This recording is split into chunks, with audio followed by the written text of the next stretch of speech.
گجرات میں ہمارے متعلق کچھ ایوائر درج کی گئی اور اس کو لے کر کچھ لوگ پریشان، کیا ہوگا؟ میرے عزیزوں، تم کیوں اتنے گھبرائے ہوئے ہو؟ تم کیوں اتنے ڈرے ہوئے ہو؟ ہم نے تو سر جب اوکھلی میں رکھی دیا ہے تو مسل سے ڈرنا کیا ہے؟ حضور پاک صلی اللہ تعالیٰ علیہ وسلم کی بات کر رہا ہوں، کسی اور کے لیے نہیں۔ لوگوں کو یہ آج ہماری تقریر سے نکال کر کے مسالے لگا کر کے یوٹیوبر جو ہے پھیلاتے رہتے ہیں، انہوں نے یہ کیا، انہوں نے وہ کہا، انہوں نے وہ کیا، انہوں نے یہ کہا، یہ بھڑکاؤ باشد۔ تم خود ہی بھڑک رہے ہو، ہم نہیں بھڑکا رہے۔ میں اگر آپ کے سامنے کہوں میاں مشہور شعر ہے کچھ دیر کی خاموشی ہے، میں آپ کو کہہ رہا ہوں ارے پورا سن تو لو، پورا سن لو۔ مشہور شعر ہے کچھ دیر کی خاموشی، اس کو میں نے تھوڑا سا بدلا، کچھ دیر کی خاموشی ہے پھر شور آئے گا، آج کتوں کا وقت ہے کل ہمارا دور ہے۔ اس شعر کو بولنے پر اب تو آزادی بھی نہیں رہ گئی۔ زبردستی کسی نے ٹویٹ کیا اور کہا انہوں نے ہماری قوم کو کتا کہا۔ میں نے کہیں کوئی لفظ کہا؟ نہ ہی میں نے کسی بھی قوم کا ذکر کیا، نہ ہی تمہارے گرو گھنٹال کا، نہ کسی بادشاہ کا، نہ کسی نیتا کا کہیں ذکر نہیں کیا۔ تم خود ہی کتا بننا چاہ رہے تھے، میں کیا کہا؟ ہم نے کہیں کوئی ذکر نہیں کیا ہے اور نہ آج ذکر کر رہا ہوں۔ میاں اگر کوئی کتا کہہ کر پکارے، آپ کیوں بھڑک رہے ہو؟ آپ کو تو اللہ نے انسان بنایا ہے، آپ کو اللہ نے انسان بنایا ہے۔ اس لیے میرے عزیزوں، یہ جو ماحول بنایا گیا ہے ڈر اور خوف کا، میں یہ چاہتا ہوں کہ عشق مصطفیٰ جس کے سینے میں آئے، سب سے پہلا اثر یہ دکھاتا ہے عشق میں بے خوف ہو کر جیے، بے خوف ہو کر جینا چاہتا ہے۔ یہ تو تھے اعلیٰ حضرت جو سمندروں کی لہروں میں یہ اعلان کر رہے تھے۔ میں جو بات کہہ رہا تھا وہ یہی ہے، حالات جیسے بھی بگڑتے جائیں، خراب ہوتے جائیں، میں یہ کہتا ہوں طوفان کر رہا ہے میرے عزم کا طواف۔ دنیا سمجھ رہی ہے کشتی بھنور میں ہے، دنیا سمجھ رہی ہے کہ کشتی بھنور میں ہے، ارے کشتی بھنور میں نہیں، یہ طوفان میرے حوصلوں کا طواف کر رہا ہے، طوفان میرے حوصلوں کا طواف کر رہا ہے۔ وہ امام عشق و محبت تھا جو سمندروں کی لہروں میں اور موجوں میں بھی بے خوف ہو کر جیتا رہا، اور وہ جہاز بغیر ڈوبے جدہ کے ساحل پر لگ ہی گیا۔ پھر وہ بات پکی ہو گئی، جہاز چلانے والے کیپٹن کی بات رہ گئی، ہمارے کیپٹن کی بات اللہ نے رکھ لی، لاج رکھ لی۔ میرے عزیزوں، ان کے برادر گرامی ہیں حسن رضا بریلوی رحمت اللہ تعالی علیہ، امام زمن۔ وہ تو اور آگے بڑھ کر کے کہتے ہیں، وہ اور آگے بڑھ کر عشق کی ندیاں دیکھنا ہو تو بریلی کی سرزمین پر ہر ایک کا سینہ بھرا ہوا ہے۔ ہم یوں ہی وہاں کا ذکر نہیں کرتے، ہمارا کیا لینا دینا ہے؟ صرف اس لیے کہ ڈال دی قلب میں عظمت مصطفیٰ، اس لیے ذکر سب سے زیادہ ہوتا ہے۔ میرے عزیزوں، جنر کی سرزمین پر رہنے والے آپ لوگ، میں کرناٹک کی سرزمین سے تعلق رکھنے والا، بریلی سے ہمارے کون سے رشتے ہیں؟ ددیالی، ننیالی، سسرالی کوئی رشتے نہیں ہیں، لیکن ہمارا ایک رشتہ ہے جو سب سے پاورفل ہے، وہ عشق مصطفیٰ کا، وہ محبت مصطفیٰ کا۔ اور برادر اعلیٰ حضرت امام زمان کیا کہتے ہیں؟ اعلیٰ حضرت تو سمندر کی لہروں میں اور موجوں میں کہہ رہے تھے یا رسول اللہ آنے دو یا ڈبو دو، اب تو تمہاری جانب، کشتی تمہیں پہ چھوڑی، لنگر اٹھا دیے۔ لیکن بھائی چھوٹے ہیں، وہ کہہ رہے یہاں کے حالات تو یہاں کے حالات، قیامت کے بارے میں کہتے ہیں ڈھونڈا ہی کرے صدر قیامت کے سپاہی، ڈھونڈا ہی کرے صدر قیامت کے سپاہی، وہ کس کو ملے جو تیرے دامن میں چھپا ہو۔ ان کا یقین دیکھو، جو حضور کے دامن میں چھپا ہو اس کا کون کیا کرے، اس کا کون کیا کرے۔ یہ یقین پیدا کرتا ہے عشق مصطفیٰ، یہ یقین کا اعلیٰ درجہ پیدا کرتی ہے محبت مصطفیٰ۔ اور شہزادہ اعلیٰ حضرت ہے، اعلیٰ حضرت کے بیٹے ہیں سرکار مفتی اعظم، یہاں بھی یقین کوئی کم نہیں ہے، یہاں کوئی یقین کم نہیں ہے۔ اس دربار میں آؤ تو کہتے ہیں میرے اعمال کا بدلہ تو جہنم ہی تھا، میں تو چاہتا میرے سرکار نے جانے نہ دیا. یہ نسبتوں پر کیسا یقین ہے. اور اعلیٰ حضرت پھر یہ کہتے ہیں کہ ڈر تھا کہ عیسیاں کی سزا اب ہوگی یا روز جزا. ایک ان کا نعتیہ کلام ہے، رخ دن ہے یا مہر سما یہ بھی نہیں وہ بھی نہیں، شب زلف یا مشک خطا یہ بھی نہیں وہ بھی نہیں. اسی میں اعلیٰ حضرت یہ کہتے ہیں ڈر تھا کہ گناہوں کی سزا اب ہوگی یا روز جزا، دی ان کی رحمت نے صدا یہ بھی نہیں وہ بھی نہیں. جو عشق کی باتیں آتی ہیں تو عرض کیا جاتا ہے اتنی مثالیں موجود ہیں.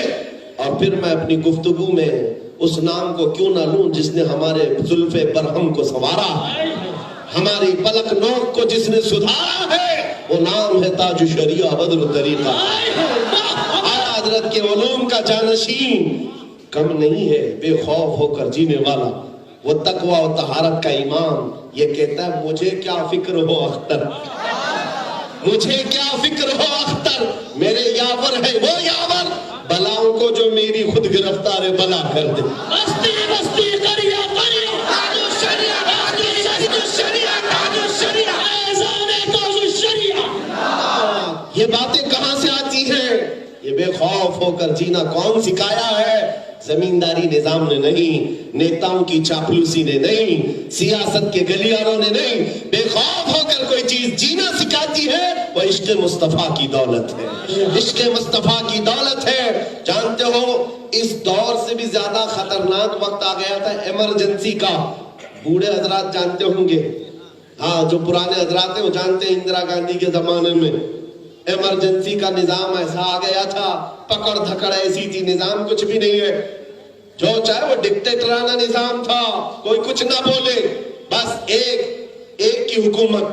یہ ایمرجنسی کے دور میں جانتے ہو، ایمرجنسی کے دور میں وہ چاہتی تھی لیڈی کے نسل بندی کا قانون آ جائے، صرف ایک بچہ دو بچہ یا اس کے علاوہ مردوں کی بھی نسل بندی کر دی جائے.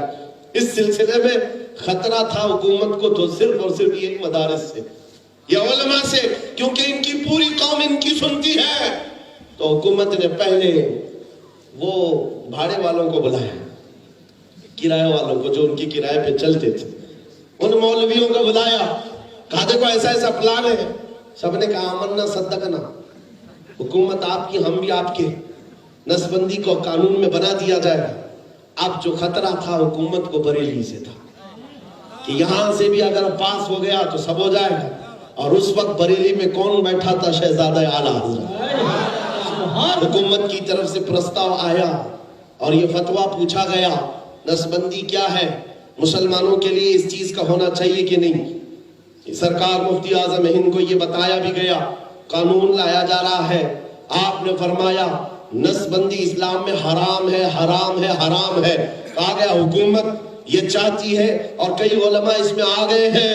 آپ نے فرمایا حکومت بدل جائے گی، میرے مصطفیٰ کی شریعت نہیں بدلے گی.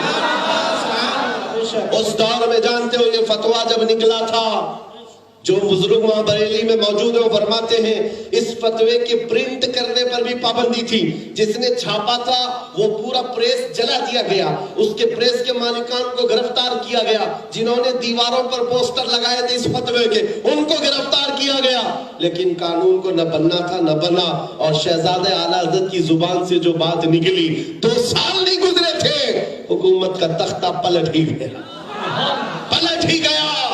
یہ بے خوف ہو کر جینے والا مفتی اعظم جو وقت کی طاغوتی طاقتوں سے آنکھوں میں آنکھیں ڈال کر بات کرنے والا کون ہوتا ہے؟ عاشق رسول ہی ہو سکتا ہے. عشق مصطفیٰ بے خوف ہو کر جینا سکھاتی ہے.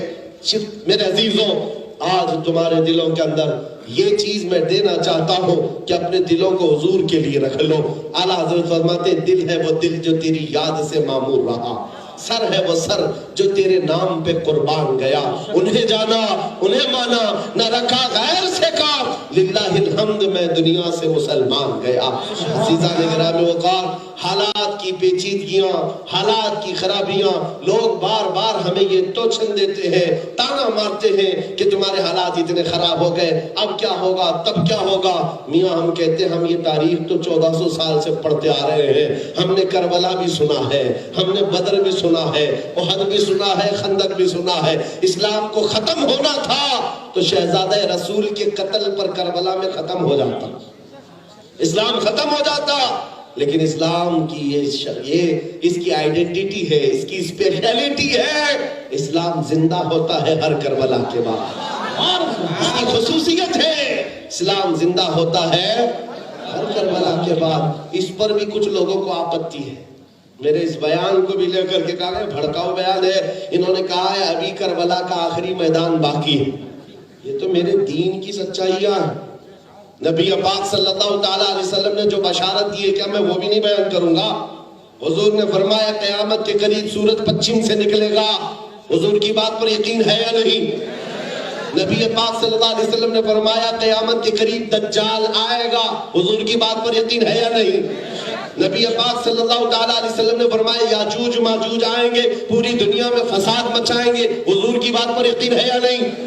میرے آقا نے فرمایا قیامت کے قریب عیسیٰ علیہ السلام نازل ہوں گے اور یہاں پر حکومت بھی کریں گے. اس پر یقین ہے یا نہیں؟ یہ میرے دین کی تعلیمات ہے، کیا میں اس کو بھی نہ بیان کروں؟ انہی نشانیوں میں میرے آقا نے یہ بھی فرمایا قیامت کے قریب ایک بہت بڑی جنگ ہوگی جس کو الملحمۃ الکبریٰ کہا گیا. 80 جھنڈوں کے نیچے دشمنان اسلام لڑنے کے لیے آئیں گے مومنین سے، اور یہ میدان جنگ شام کا علاقہ دمشق کا ہوگا جہاں 3 دن تک ایسی جنگ ہوگی. حضور فرماتے پہلے دن مسلمانوں میں مومنین میں 1/3 لوگ، 1/3 لوگ میدان چھوڑ کر بھاگ جائیں گے، میدان چھوڑ کر بھاگ جائیں گے. سنو میرے آقا نے پھر کیا فرمایا، ارشاد فرماتے ہیں وہ دنیا کے سب سے بدترین لوگ ہوں گے، اللہ کے عذاب میں گرفتار ہوں گے.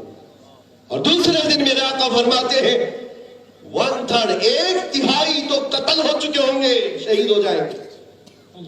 حضور فرماتے ہیں وہ روئے زمین کے سب سے افضل شہید ہوں گے. سبحان اللہ. اور باقی جو 1/3 بچے ہوں گے، آخری 1/3 حصہ، حضور فرماتے اللہ ان کو فتح مبین عطا فرمائے. فتح دیکھنے کے لیے 2 چیزیں دیکھنی پڑیں گی. حضور کے فرمان کا مطلب میں آپ کو بتاؤں مفہوم. فتح تک پہنچنے کے لیے 2 چیزیں دیکھنی پڑیں گی. پہلی چیز اپنوں کی کچھ غداریاں بھی دیکھنی پڑے گی. دوسری چیز اپنوں کی کچھ شہادت بھی دیکھنی پڑے گی. کچھ اپنے غدار ہو کر بھاگیں گے اور کچھ اپنے قتل ہو جائیں گے، شہید ہو جائیں گے. یہ 2 چیزیں جب ہو جائیں تو پھر تیسری منزل ہے اللہ فتح عطا کرے گا. میرے عزیزو یہ حضور کے فرامین ہے، کیا ہم یہ بھی نہیں بیان کریں؟ اس پر بھی کہتے ہیں کہ یہ جنگ کا واتاورن پیدا کر رہے ہیں. آپ کیوں اپنے اوپر لیتے ہیں میرے بھائی؟